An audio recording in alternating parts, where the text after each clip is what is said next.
Hi guys, welcome back to my channel, and today I'll be talking about my most recent book that I finished, which is Beverly Jenkins' Forbidden. And this is her first book in the Old West series.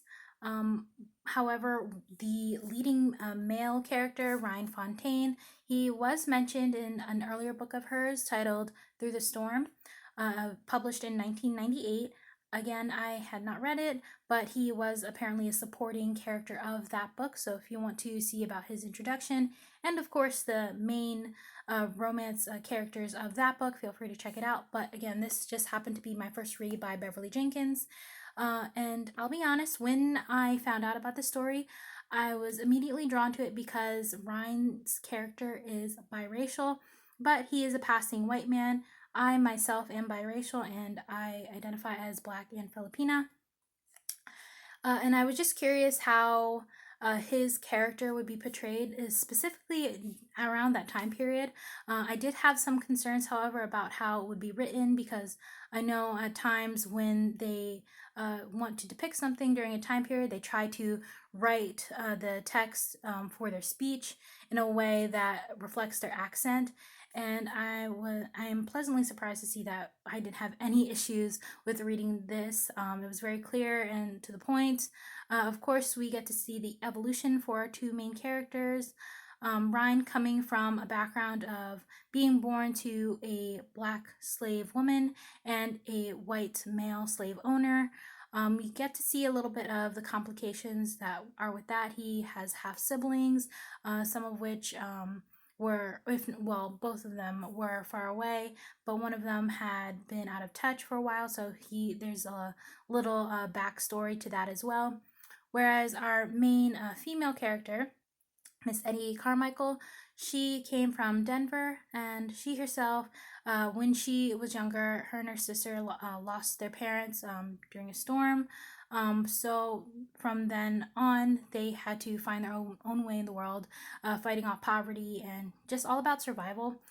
So that encourages her move and her dreams to head out west and migrate in order to find a better life for herself and pursue her dreams of opening her own restaurant and other things like that. Just all in all, better life for both of them. That is their intent behind their backstories.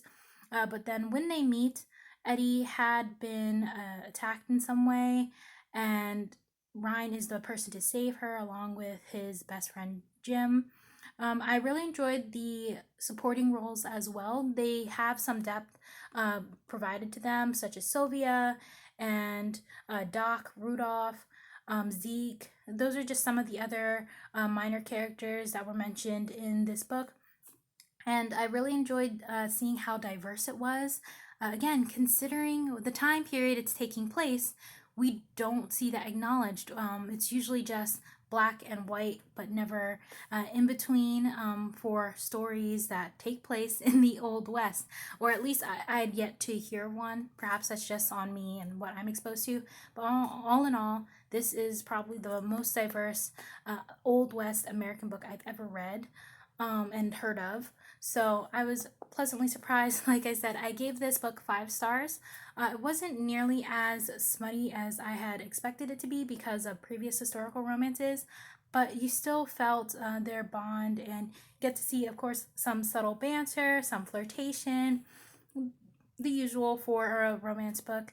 But when we see their dynamics with other characters within their community, you really get a sense of who they are as characters. They're very well rounded characters and they have their own struggles.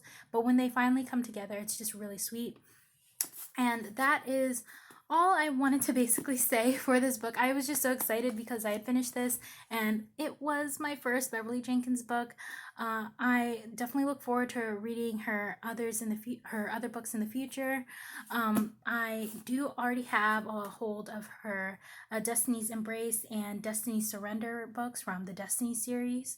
And I do look forward to also getting hold of the other Old West books, hopefully, but again, this was the first one I had ever read from her. If you have any other people of color who are known authors that you can jot them down in the comments below, I'd really appreciate it.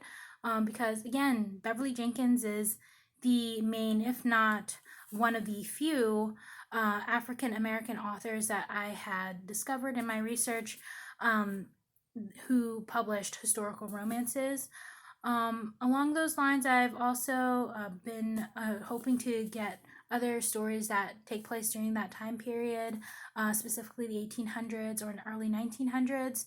That just happens to be where I'm interested in because of the outfits and the language. It's just so rich to me. I enjoy that type of story.